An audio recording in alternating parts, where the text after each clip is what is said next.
Welcome to our YouTube channel Crack JRF with Shine Academy. My name is Dimple. I qualified my NET and JRF in Commerce. आज हम research aptitude में research process पर बात करने वाले हैं। Research process से direct question बन जाता है और रिसर्च प्रोसेस पूरी रिसर्च का एक तरह से कंक्लूजन है कि किस तरह से रिसर्च की जाती है। तो आज हम most important topic research process पर बात करने वाले हैं और बिल्कुल अच्छे से इस प्रोसेस को हम क्लियर करेंगे ताकि एग्जाम में अगर यहाँ से क्वेश्चन बने तो आपका क्वेश्चन गलत ना हो। और मैं आपको साथ ही ये भी बताऊंगी कैसे आपने इस रिसर्च प्रोसेस को लर्न करना है ताकि आपका क्वेश्चन गलत ना हो, आपको क्वेश्चन आंसर करने में किसी तरह की प्रॉब्लम ना हो। तो चलिए स्टार्ट करते हैं। इससे पहले मैं आपको बता दूं अनअकैडमी पर स्पेशल क्लासेस चल रही हैं, तो उनमें एनरोल करने के लिए आपको अपनी अनअकैडमी ऐप को ओपन करना है। सर्च बार में मेरा नेम डालना है डिम्पल, और जैसे ही आप मेरा नेम डालोगे आपको मेरी प्रोफाइल शो हो जाएगी और यहाँ पर आप मुझे फॉलो कर लीजिएगा तो आपको सारी की सारी क्लासेस शो हो जाएंगी। सी ऑल करके आप सभी क्लासेस को फ्री ऑफ कॉस्ट देख सकते हो। मैथमेटिकल रीजनिंग पर क्लासेस चल रही हैं, डाटा इंटरप्रिटेशन पर क्लासेस चल रही हैं और रिसर्च एप्टीट्यूड पर भी मैंने क्लासेस ले ली हैं। तो जितनी भी क्लासेस ली हैं सी ऑल करके आप सभी क्लासेस को देख सकते हो, आपके एग्जाम में बहुत हेल्पफुल होंगी। इसके साथ ही मैं आपको एक बहुत अच्छी न्यूज़ देने वाली हूँ। एक आपके लिए बहुत अच्छा मौका है, टेलीग्राम चैनल को आप ज्वाइन कर लीजिएगा। टेलीग्राम चैनल पर आपको full length mock test provide कराया जाएगा वेडनेसडे को। तो आप सभी जो है टेलीग्राम चैनल को ज्वाइन कर लीजिएगा। टेलीग्राम चैनल पर आपको फ्री पीडीएफ प्रोवाइड कराई जाती हैं। जैसा कि आप पिक्चर में भी देख रहे हो, प्रीवियस ईयर जो पेपर हैं इंग्लिश और हिंदी दोनों में आपको प्रोवाइड कराए गए हैं।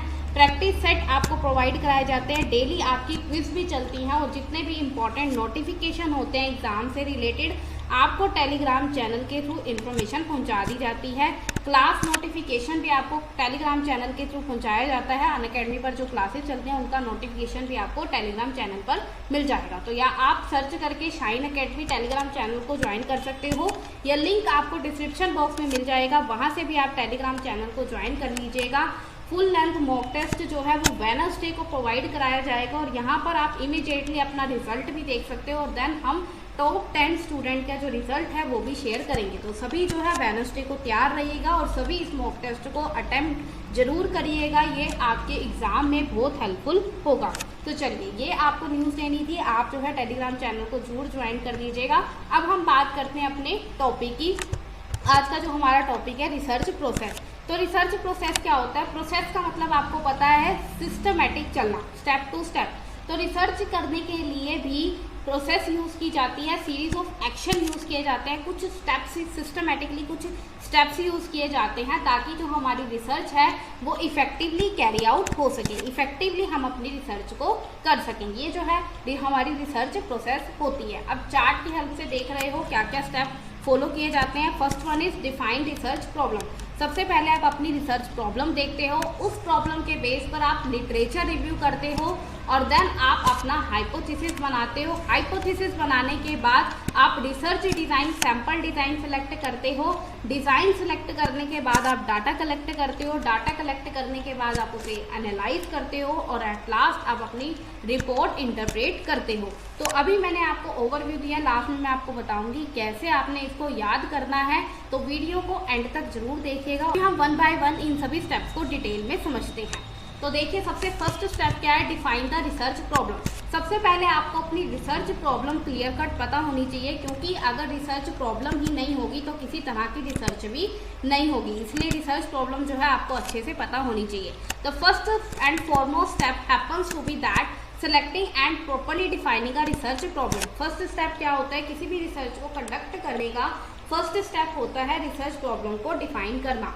किस मैनर में आप रिसर्च प्रॉब्लम को डिफाइन करते हो, यही जो है आपके बाकी के स्टेप को डिटरमाइन करता है। अगर आपकी प्रॉब्लम अच्छे से डिफाइन है तभी आप बाकी के जो स्टेप हैं उनको अच्छे से फॉलो कर पाओगे। अगर आपको प्रॉब्लम ही नहीं पता तो आप बाकी के स्टेप को फॉलो नहीं कर पाओगे। इसलिए प्रॉब्लम को डिफाइन करना बहुत जरूरी है। Problem properly defined is half solve. अगर आपकी प्रॉब्लम प्रॉपरली डिफाइंड है तो आधी तो वो खुद ब खुद ही सॉल्व हो जाती है। तो इसलिए प्रॉब्लम को अच्छे से डिफाइन करना जरूरी है ताकि बाकी के स्टेप भी अच्छे से हो सके। प्रॉब्लम डिफाइन करने के बाद क्या किया जाता है? Extensive literature review. Literature review किया जाता है। Researcher should undertake extensive literature review connected with the problem. अब प्रॉब्लम डिफाइन करने के बाद जो है उस प्रॉब्लम के रिगार्डिंग जितना भी डाटा अवेलेबल है सभी जो है रिसर्चर उसका रिव्यू करता है।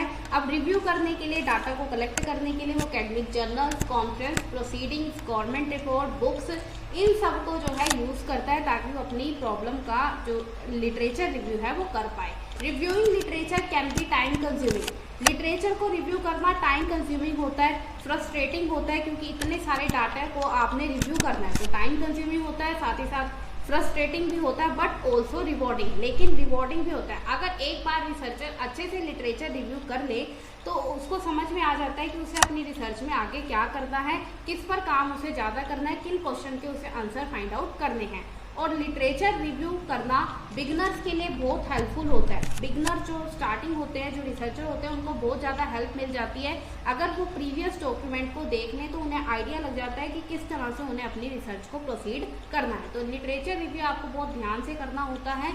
लिटरेचर रिव्यू के बाद सारा डाटा आपने एनालाइज कर लिया, उसके बाद आप क्या बनाते हो, अपना हाइपोथेसिस बनाते हो, formulate hypothesis. As a researcher we do not know the exact truth. आप रिसर्चर हो तो आपको ये नहीं पता होता है कि एग्जैक्टली ट्रूथ क्या है, बट हैव अ हंच, लेकिन आपके पास कुछ ना कुछ आइडिया होता है अबाउट द आउटकम कि रिजल्ट क्या आ सकता है। आपके पास कुछ ना कुछ आइडिया होता है, तो उस रिजल्ट को जो आप प्रिडिक्ट करते हो कि क्या रिजल्ट आ सकता है, वही क्या होता है, आपका हाइपोथेसिस होता है। उसी हंच और उसी प्रिडिक्शन को हम क्या बोलते हैं, हाइपोथेसिस बोलते हैं। It can also be termed as an educated guess. इसे क्या बोला जाता है, एजुकेटेड गैस बोला जाता है, क्योंकि आप पूरा का पूरा लिटरेचर रिव्यू करने के बाद आइडिया लगा रहे हो कि क्या रिजल्ट आ सकता है। तो एक तरह से एजुकेटेड गैस होती है। सभी जो है एनालाइज करने के बाद जो है आप हाइपोथेसिस बनाते हो।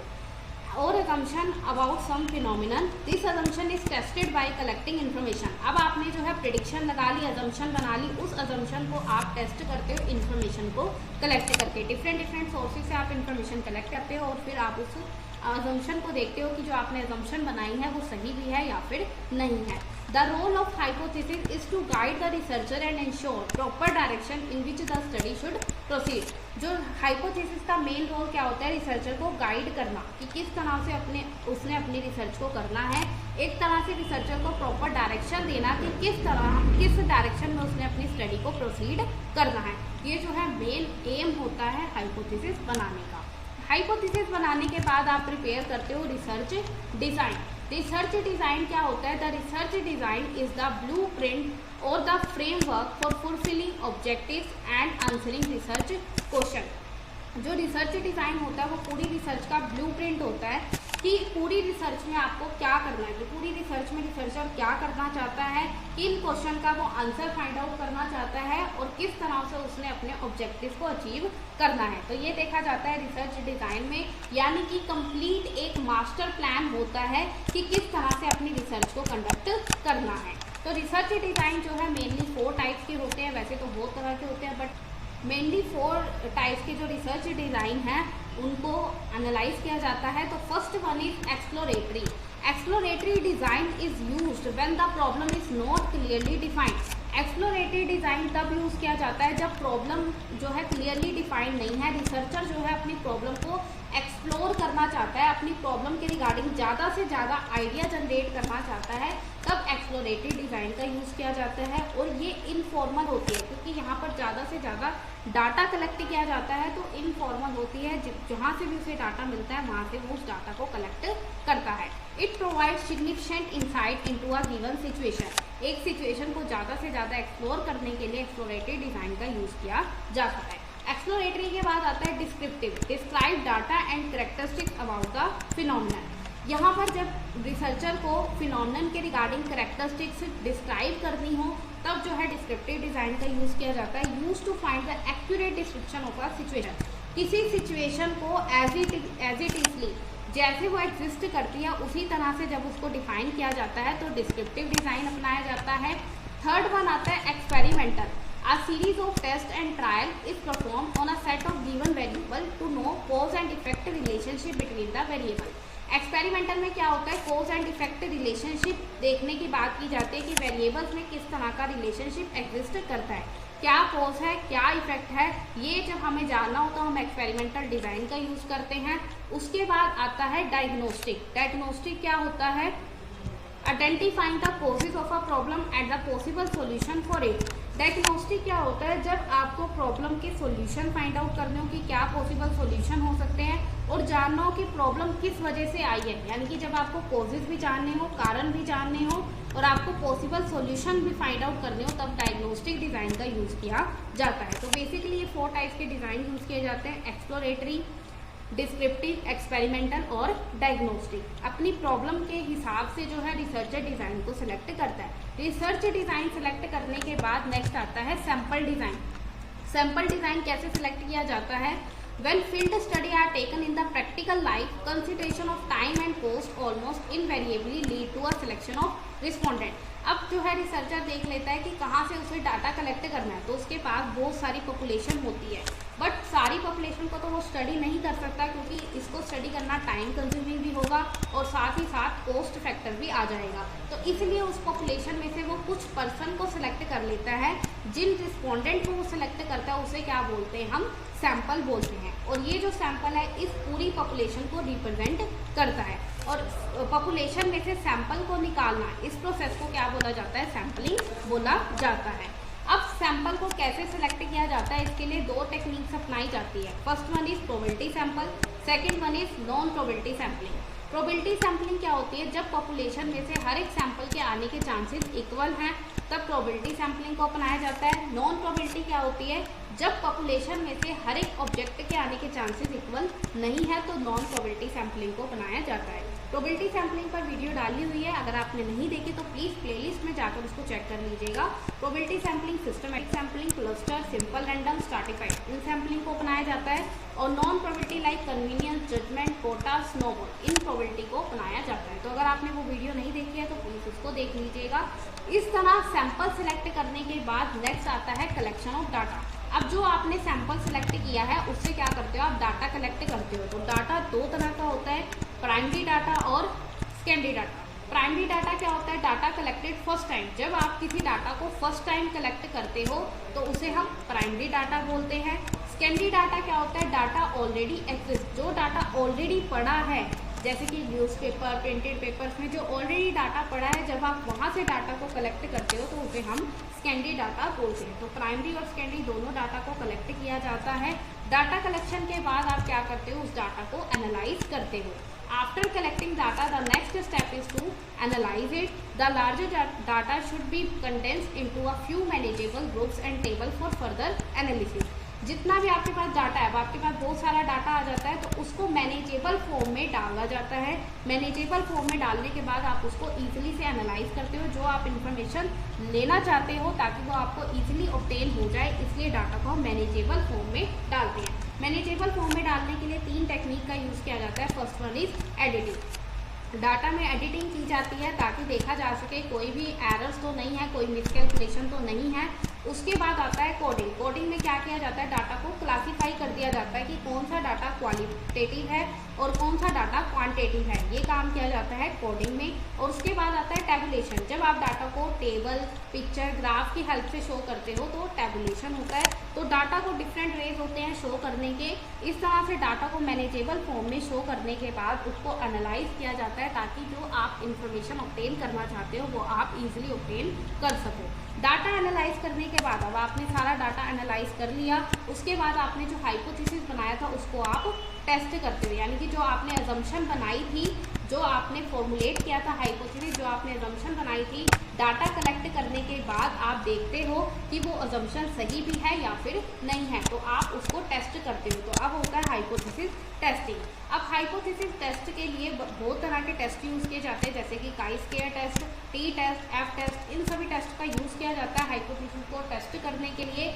Hypothesis testing will result in either accepting the hypothesis और रिजेक्टिंग इट।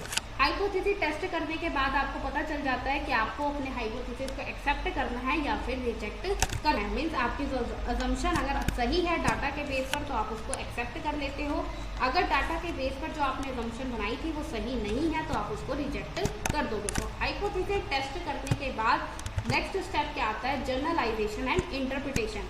अगर आपका हाइपोथेसिस सही है, अगर आपकी अजम्पशन सही है, तो उसको आप क्या कर देते हो, आप जर्नलाइज कर देते हो। जर्नलाइज मीन्स आप थ्योरी डेवलप कर देते हो, थ्योरी को डेवलप कर देते हो। अगर आपका हाइपोथेसिस सही है, जो अजम्पशन है वो आप उसको बार बार टेस्ट करते हो सेवरल टाइम्स। अगर वो अजम्पशन एक ही रिजल्ट दे रही है तो आप उसको क्या कर देते हो, जर्नलाइज कर देते हो, यानी कि आप अपनी थ्योरी बना देते हो। जर्नलाइजेशन के बाद लास्ट काम आता है प्रिपरेशन ऑफ रिपोर्ट। देन आप क्या करते हो, रिपोर्ट बनाते हो। जब आपकी सारी रिसर्च हो गई तो रिसर्चर लास्ट में रिपोर्ट बनाता है, और उस रिपोर्ट में रिसर्चर जो है बताता है कि उसने किस तरह से रिसर्च की है। तो बहुत ही ध्यान से रिसर्चर को रिपोर्ट तैयार करनी होती है, और रिपोर्ट के लिए एक लेआउट फॉलो किया जाता है। First one is the preliminary pages. सबसे पहले लिखा जाता है प्रीलिमिनरी पेजेस, देन आता है मेन टेक्स्ट, और देन आता है एंड मैटर।